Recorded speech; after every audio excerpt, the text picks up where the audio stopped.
Good afternoon and welcome at this very, very punctual press point on the occasion of the visit of Prime Minister Zoran Zaev today here in Brussels.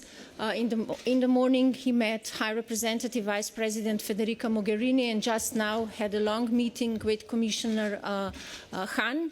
Commissioner Hahn and Prime Minister Zaev will say a few words and then we'll take a couple of questions. Commissioner, you have the floor. Thank you very much. And I suppose, first of all, welcome to the Prime Minister, his team.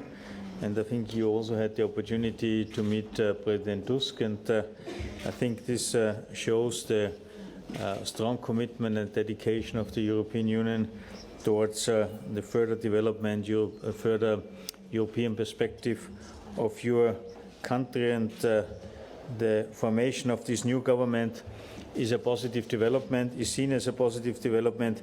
It reflects the democratic outcome of the December elections. Prime Minister, your country has turned a page after a protracted political crisis that lasted too long and in which, frankly, too much time and energy have been wasted. So this is, in a way, a fresh start. Still, there is no room for complacency. There is too much work to be done to get your nation back onto the Euro-Atlantic track, and I'm encouraged by the commitment and realism which you showed in our talks today. I have outlined today what we expect. First and foremost, the new government and the opposition must work together in advancing EU-related reforms. All must look forward. We need a national consensus on European integration beyond political and ethnic lines. The challenges are great, but so are the opportunities which the country must now seize together. We also discussed the specific key reform priorities that the government will undertake to advance its European agenda. Prime Minister Zaev updated me on the measures he has already taken and is planning on both reforms and on improving good neighbourly relations, which is equally crucial.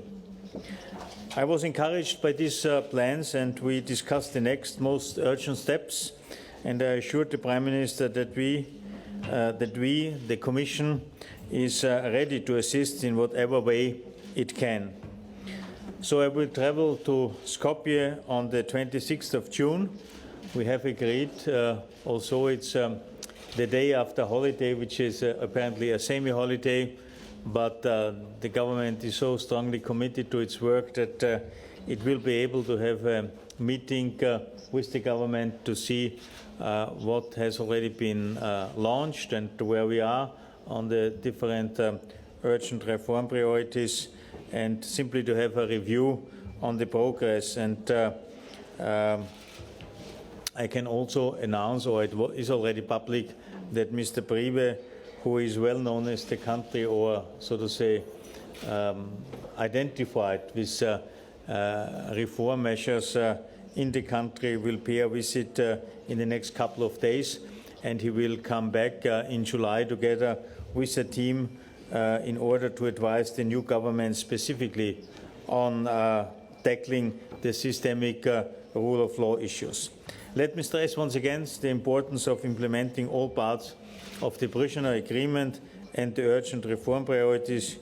You are not doing to please the Commission and European officials, but it's for the country and its citizens. All this is essential to bring the country back and make the next steps on its EU integration path. This is what your citizens want and deserve.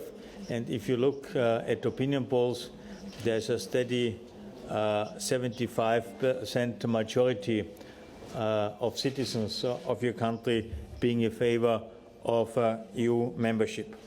So finally, Prime Minister, thank you very much for your visit, and I look forward to working with you and your team, and this also applies for my team, and not only for my team, but also for the team of the External Action Service, the High Representative, whom you could meet today, and all the other general directorates ready to support your country in its aim to have a future membership to the European Union. Thank you very much.